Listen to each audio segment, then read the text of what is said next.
Dark Places, episode 18. Today, I'm going to talk about some ghost stories, seeing as how all the stores in the area think that it's almost Halloween, and my calendar says it's still July.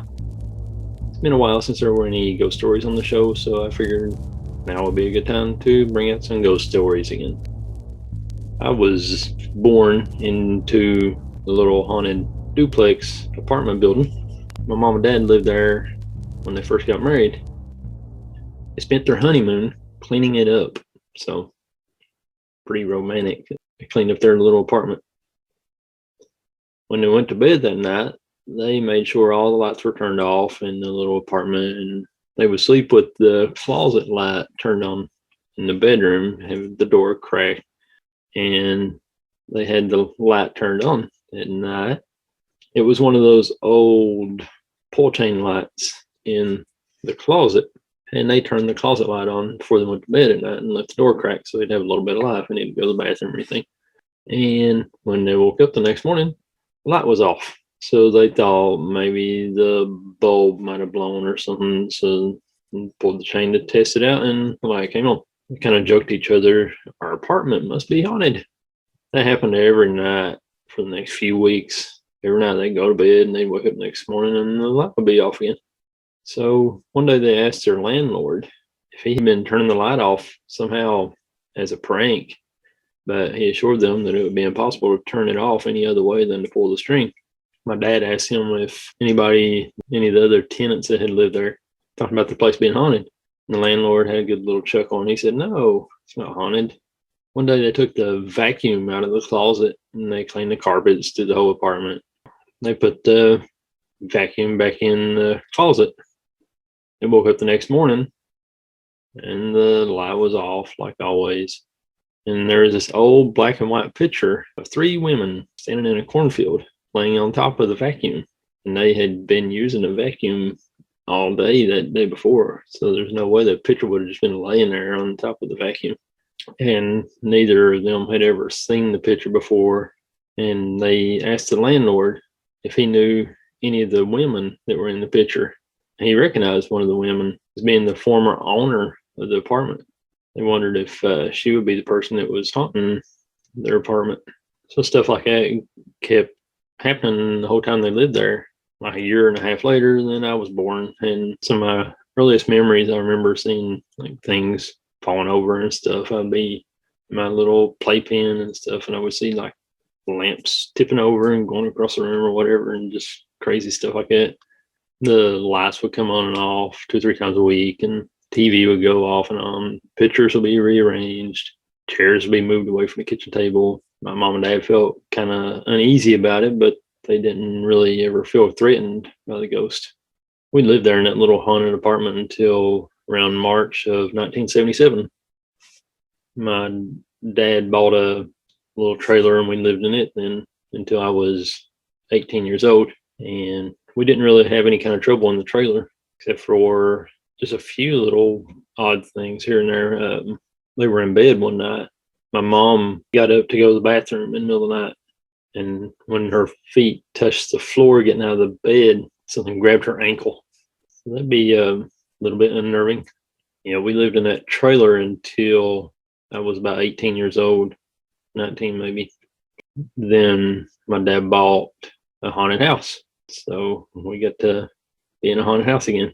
My dad still lives in that haunted house till this day. We always hear people knocking on the windows and the phone and junk in that house. We hear like music playing sometimes. That's kind of weird too. There's like haunted musicians. You can hear like tambourines or something and like guitars. You can hear just like weird stuff. If you got a ghost story and you'd like to be a guest on the show, send an email to indarkplacespod@hotmail.com. So now it's time for the news.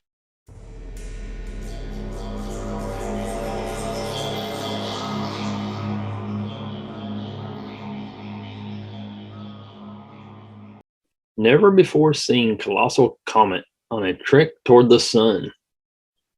A week after astronomers noticed a new object in the sky, they've identified it as a comet. A new visitor is swinging by the solar system. a never before observed comet that hails from the Oort cloud. This alien object was just designated as a comet Wednesday, June 23rd, only a week after astronomers first observed it as a tiny moving dot, an archival image from the dark energy camera at the Inter-American Observatory in Chile. The comet is now known as Comet C2014 UN217, or Bernanelli-Bernstein, after its discoverers. University of Pennsylvania graduate student Pedro Bernanelli and astronomer Gary Bernstein. The comet, which may be an impressive 62 miles wide, is 20 times the distance from Earth to the Sun away, is heading toward our blue dot. It will reach its closest point to the Sun in its orbit on January 23rd, 2031, when it will be just beyond the orbit of Saturn, or about 10.95 times the distance between Earth and the Sun. I'll tell you that now, but next thing you know, you're going to be in the middle of a Deep Impact movie sequel part 2 or something. This thing's going to slam into us. The comet that killed the dinosaurs was said to be 7 miles wide. This thing is 62 miles wide. So it's just going to be like a game of pool. It's going to slam into Earth, and we're just going to bounce out into the solar system. It's going to be a mess. So you'll recall when America released all their big UFO documents and still kind of kept them secret for only Congress and special members of the elite to see them. But they supposedly, they released those documents. So now Japan is jumping on the bandwagon. Time for Japan to get real on UFO intelligence sharing. Gone are the days when UFO stories were dismissed as crackpot pseudoscience. Today, they are an emerging field of public policy debate. Recent U.S. report on unidentified flying objects has brought these mysterious lights into the realm of serious discussion on national security. The world's powers need to take note. Japan and European allies of the U.S. should work on sharing information on these UFOs to learn more about them and assess potential security risks. The report released on June 25th by the Office of Director of National Intelligence examines 144 cases of what they're calling UAPs. I don't like the term UAP. That needs to just go away. There were 144 incidents of these UAPs gathered since 2004, mainly by U.S. military, most of them from the past 2 years. For many readers, the 9-page long document raised more questions than answers. Of the 144 reported UAP sightings, the Pentagon task force that examined the episodes could offer a reasonable explanation for only one case, identified as a large deflating balloon. The rest remain unexplained. Closer cooperation between the U.S. and its allies on sharing and studying UAP sightings is essential. Most of the 144 UAP episodes covered by the report occurred in or around the U.S. airspace. If a foreign state or group is developing advanced weapons, chances are it will conduct more tests in other parts of the world rather than risk exposing its work to Americans. If Russia or China were involved, Japan might be in a better geographical position than the US to gather information about the technology. Japan is beginning to take a minimum response to the challenge. By September, a month after the US set up the UAP task force, then Defense Secretary Taro Kono issued an unusual order to the self-defense forces to take visual records and analyze such sightings. During his meeting last summer with then U.S. Defense Secretary Mark Esper, Kono raised the topic and agreed with the Pentagon chief to share information. Traveling to space has become a thing among the world's multi-billionaires. This month, Virgin Group founder Richard Branson rode into space aboard a rocket that he helped fund by Amazon founder Jeff Bezos. But humans know only a sliver of the vast universe, while lawmakers and news media should still never feed wild alien conspiracy theories. The U.S. report has spelled the end of the taboo on discussing UFOs in the public policy sphere. That's about all the news.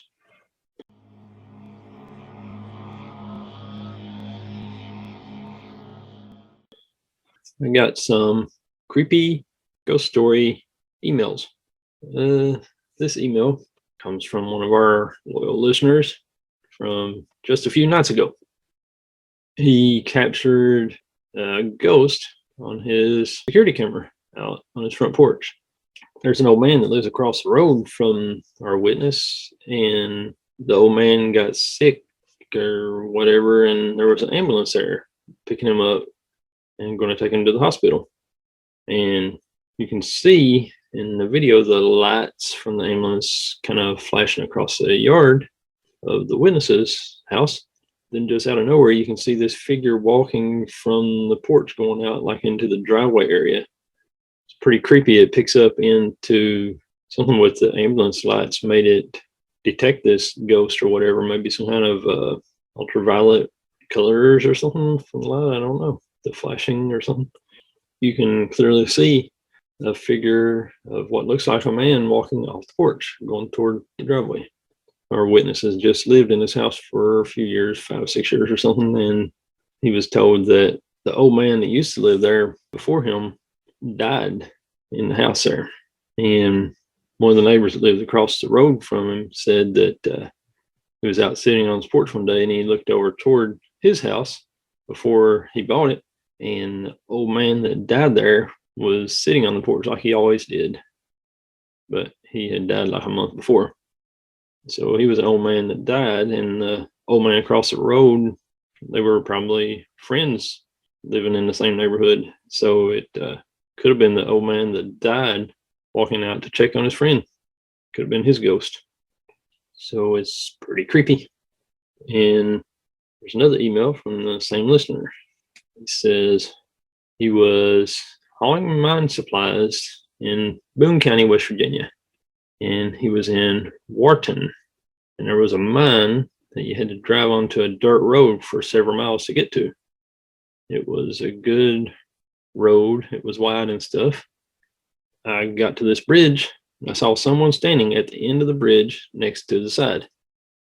This was in the middle of nowhere, and about 8 p.m. at night. I got up to where I could see this person, and it was a younger guy, probably about 18, wearing an outfit out of the 1800s. He had a big brown hat on, and he had old brown looking pants and an old looking button up shirt with suspenders. He had a dead stare on his face. He was real pale looking. His eyes looked up toward my cab, but his head or body didn't move. When I got to the mine, I was talking to a couple of guys, and they were surprised that I found the location. I told them that I thought about stopping and asking that boy at the bridge if I was going the right way, and their faces dropped. They asked me what he looked like, and I told them, and they got scared and told me that I saw the ghost that everyone talks about seeing. I told them that's why I didn't stop, because he was freaking me out with his clothes and the look on his face. I'd like to give a huge thank you to Milkman for sending those stories along. There's an old train tunnel that goes from West Williamson into Williamson, West Virginia. And up until the 1960s, that was the fastest way to get into Williamson. If you lived on the other side of Williamson, you could just walk through that train tunnel and go into Williamson. And they've got little manhole areas dug out so many feet within the tunnel so that if a train comes, you can jump into one of those little manholes and wait for the train to pass. It's not really intended for pedestrians, but back in the 50s and 60s, that was the way to go. But my grandpa talks about how he would always walk through that tunnel back in the 50s and 60s. And sometimes a train would come and he would have to jump in that manhole and wait for the train to go by. He was going in the tunnel one day on his way into Williamson, walking on foot, and a train was coming. So he heard the train. He jumped into a manhole and he was getting ready for the train to come. And he looked, and there was another man in the tunnel with him. And my grandpa hollered at him. He said, "You better get out of the way. There's a train coming." And The train came and just kind of went right through the guy. He was a ghost. Yeah, my grandpa's got a million of those cool stories like that. Just when you thought Halloween was over. Fully vaccinated people don't need to wear masks or socially distance. Dr. Fauci says, as a fully vaccinated person, should we have any worries about walking by someone on the street who may be unvaccinated? Not at all. I would have no concern walking down the street past a person who's not been vaccinated and even a person who's been infected, because the protection is really quite substantial.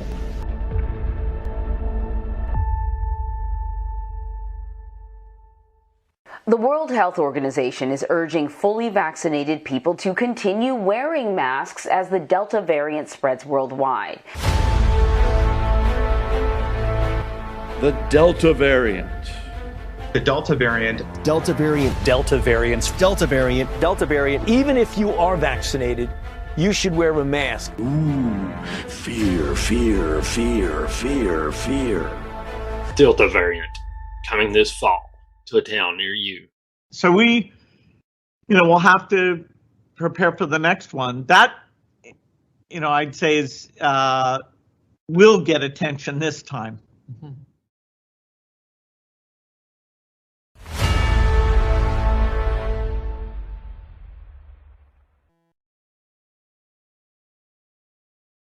Now I've got an interesting little story that I had never heard about until back around Halloween of last year.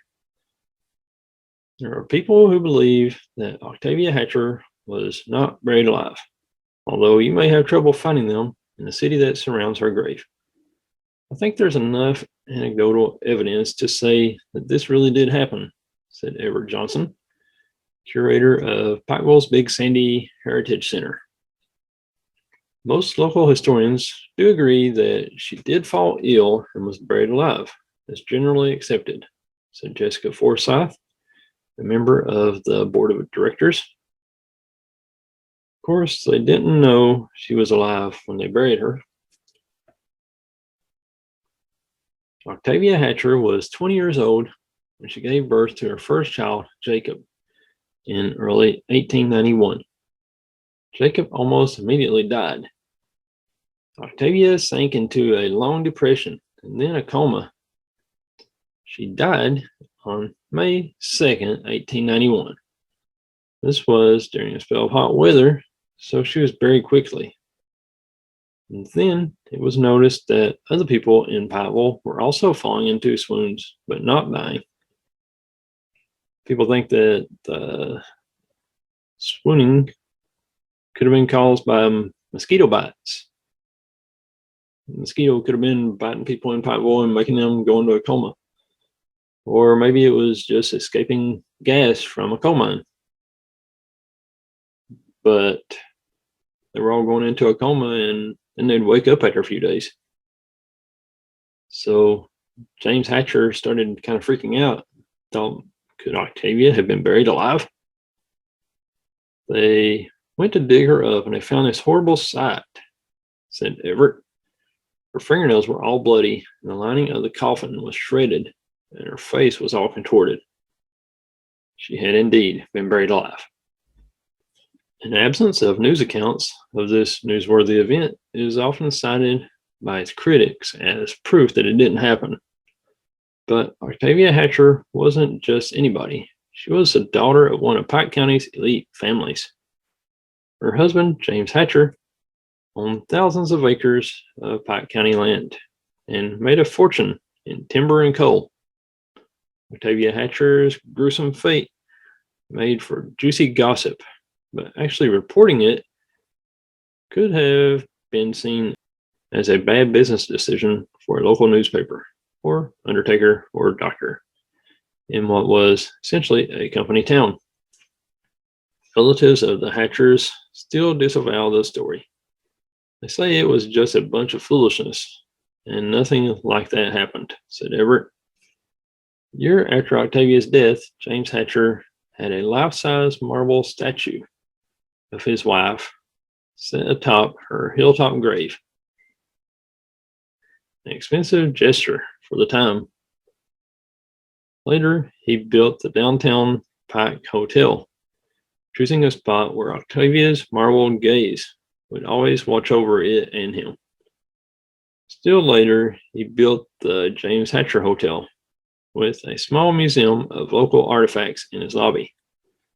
These included the photograph used to model Octavia's statue, as well as James's own custom-built coffin, designed to prevent him from being buried alive. He never remarried, and he outlived Octavia by nearly 50 years and was buried at her feet. There is a story that when he died, a string was tied around his finger to run up above the ground, said Everett. The bell was at the end of it, so that if he had been buried alive, someone would hear the bell ring. The stories didn't end with James Hatcher's death. Octavia's grave was said to be haunted, and in Appalachia, ghosts were taken seriously as evidence of misdeeds. According to legend, every year on the anniversary of her death, the statue will turn as if she's turning her back on the city that turned its back on her. Fed up, the Hatchers erected a tall fence around the grave. The statue stopped spinning. Polly Hopkins, director of the Big Sandy Heritage Museum, told us that our father knew someone in his college class who had broken off Octavia's right hand during one of these nocturnal spinning shenanigans. Ghosts don't seem that special nowadays. People see them everywhere. But you'd be hard-pressed to find a grave of someone buried alive, and Octavia Hatcher's is particularly dramatic, with its mournful, towering statue, mossy with age. Very little of this is documented, admitted Everett, but he remains convinced that Octavia's premature burial is not just a tall tale or a spook story. "We don't know, we weren't there," said Jessica, "but most people do accept that she was buried alive." So that article was from roadsideamerica.com, and you can go there and get directions to go see the grave and the statue, and you can set up camp and see for yourself.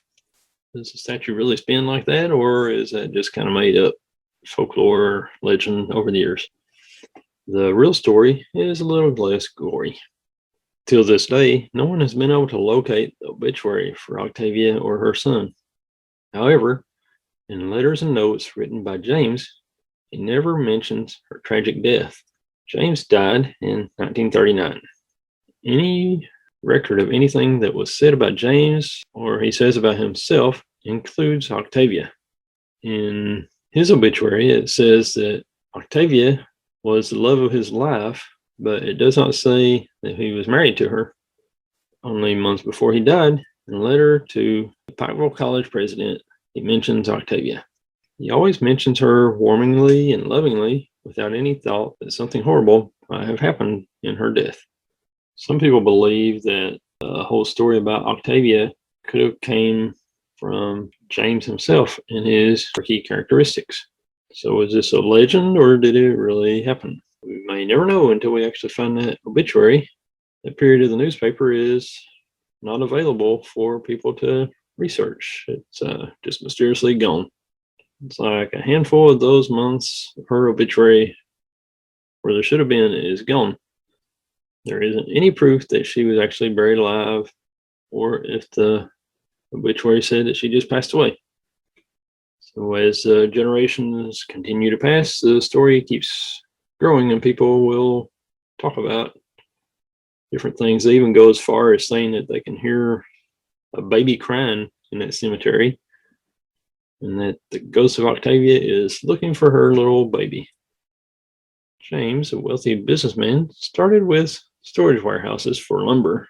He ran steamboats and owned hotels and more. He did a little bit of everything. He was the type of fellow that when he went into something, he went into something big. And when it failed, he failed spectacularly. But when he succeeded, he made all kinds of money. Through the years, stories can be misinterpreted or parts have been added for effect. Many who know the story believe Octavia's statue was at one time holding their son Jacob before her arm was broken by vandals. However, that is not the truth. She actually never held the baby. She was holding an umbrella. In the portrait, she was holding an umbrella. So her arm with the top of the umbrella is gone. The baby has always been at her feet. So that's about all the stories I got for this week. And if you've got a story to tell, you'd like to be a guest on the show, send an email to indarkplacespod@hotmail.com. There's been a lot of talk about Mothman on this show. We've kind of teased around at some Mothman stories here and there. And as you know, the Mothman Festival is on September 18th in Point Pleasant, West Virginia. It will be the 20th annual Mothman Festival. So exactly a month before that, on August 18th, I'll be kicking off a month of Mothman here in Dark Places. I'm going to do a whole month of Mothman themed stories, talking to Mothman witnesses, getting some firsthand accounts. It's going to be a big celebration of our friend the Mothman. So mark that date on your calendar and stay tuned August 18th for a month of Mothman.